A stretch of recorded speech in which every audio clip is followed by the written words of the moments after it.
These are some extremely unsettling facts, and I found all these on Reddit. One day a woman woke up with a really piercing headache. She thought it was just a normal one though, so she just tried to push through the day. But it only got worse and worse, to the point where she couldn't bear it anymore and she went to the hospital. She would check it out and her worst nightmare would come true. She had a brain tumor, so they removed the tumor, and what they found was really disturbing. This tumor had hair, skin, and teeth. The case of little Albert is one of the saddest cases I know of. Essentially, scientist John Watson wanted to find out if fear was something that you're born with or if it's something that is learned over time. John was also a teacher at a university that had a childcare center. Do you get where I'm going with this? Every single day, John would abduct the same boy, and his name was Albert. So every day around the same time, Albert's mom would drop him off, and then John Watson would go and take him and conduct some terrible tests on him. The main test that had the longest lasting effect though was that John would give little Albert a tiny little white stuffed animal. Albert would love this stuffed animal until John would go behind him with a gong and bang it with a hammer. Obviously this would terrify the baby, and Albert would correlate that really loud noise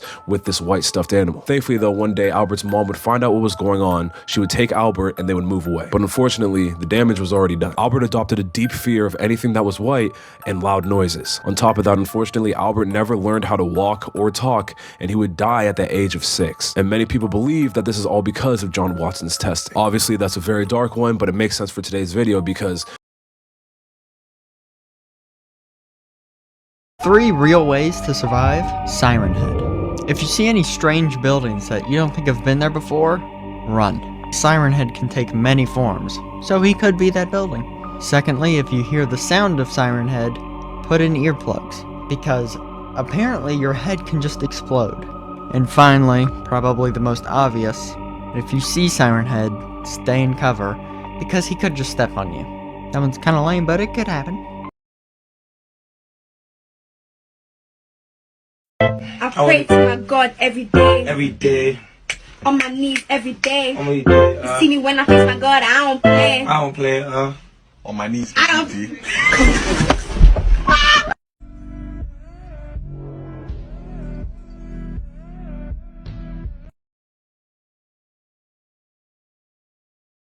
listen to the scream this man heard alone in the woods. And, just looking around here in the distance, that tree has a bunch, and then this log over here has a bunch. Take a walk over there. These look pretty big.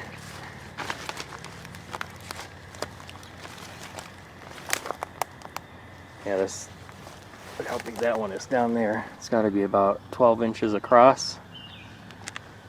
And this one looks like it has a bite out of it.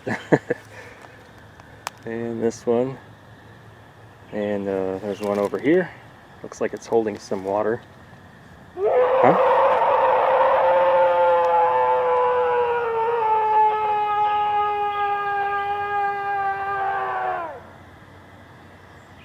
I think it's time to go.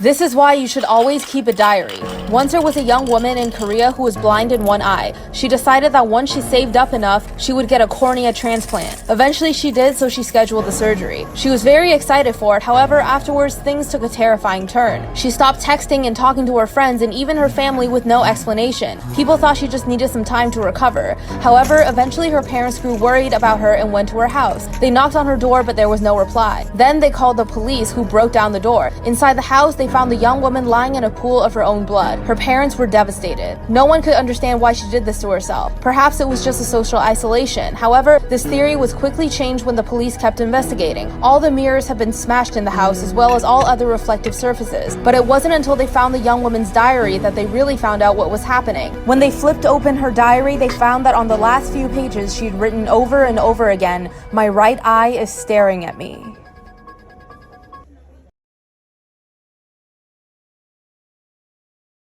Today I'll be telling you the urban legend of Carmen Winstead.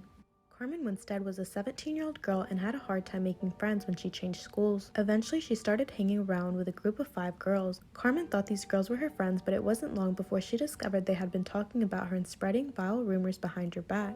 When she confronted them, the girls turned on her and began bullying her every day, making her life a misery. After a while, Carmen decided that she could not take it any longer and planned to stay behind that evening and tell her teacher what had been happening. Unfortunately, her decision came too late to save her life. When the alarm sounded, Carmen and the other students filed outside the classroom and assembled in the yard outside. As the teacher read out the roll call, the 5 girls decided this was a great opportunity to embarrass Carmen in front of the whole school. They moved over to where Carmen was standing near the sewer drain and began crowding the poor girl, getting in her face and nudging her towards the open manhole.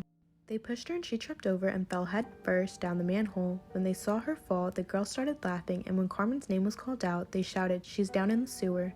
Other students began laughing, but when the teacher looked down the manhole and saw Carmen's body lying at the bottom and the monk in the poop, the laughter abruptly stopped. Her head was twisted around at an odd angle and her face was covered in blood. Worse still, she wasn't moving. There was nothing any of the teachers could do for her. Carmen was dead. When the police arrived and went into the sewer, they determined that she had broken her neck. Her face had been torn off when she hit the ladder on the way down, and her neck snapped when she landed on her head on the concrete at the bottom. The police hauled Carmen's body out of the sewer and sent her to the mortuary, while police questioned all of Carmen's classmates. The 5 girls said they had witnessed Carmen trip and fall down the sewer. The police believed the girls, and Carmen Winstead's death was ruled an accident, and the case was closed. Everyone thought that was the last they would hear of Carmen Winstead, but they were wrong. Months later, Carmen's classmates began receiving strange emails. The emails were titled, "They Pushed Her," and claimed that Carmen had not really fallen down the sewer, she had been pushed. The emails also warned that guilty people should own up and take responsibility for their crimes. If they did not, there would be horrible consequences. Everyone believed the emails were a hoax, but others were not so sure. A few days later, one of the girls who pushed Carmen down the stairs was at home taking a shower when she heard strange cackling laughter. It seemed to be coming from the drain. The girl started to freak out and ran out the bathroom. Part 2 is already up.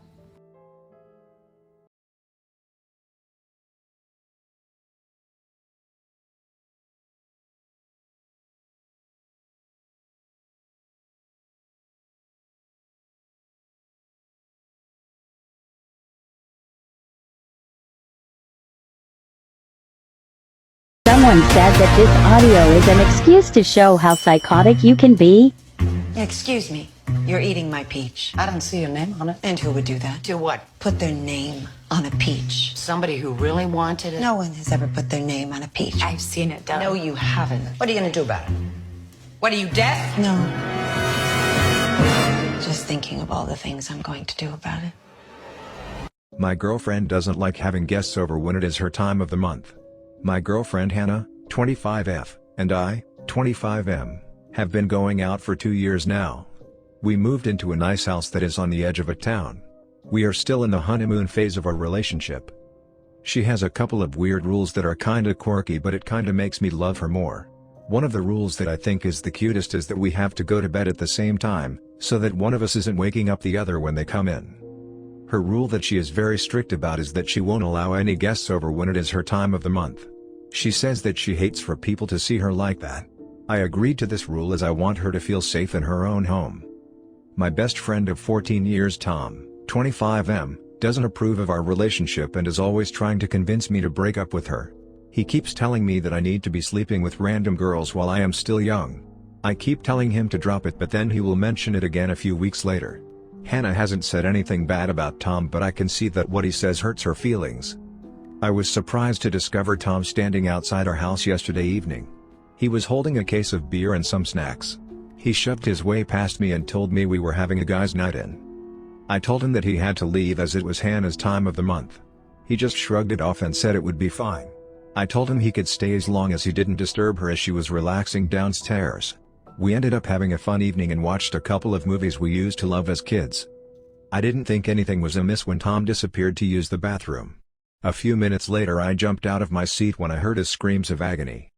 I rushed downstairs to find his blood-soaked body lying on the ground. My girlfriend was sitting there chewing on his arm while the chains held her in place. I couldn't help but admire how beautiful her snout and fur looked in the moonlight.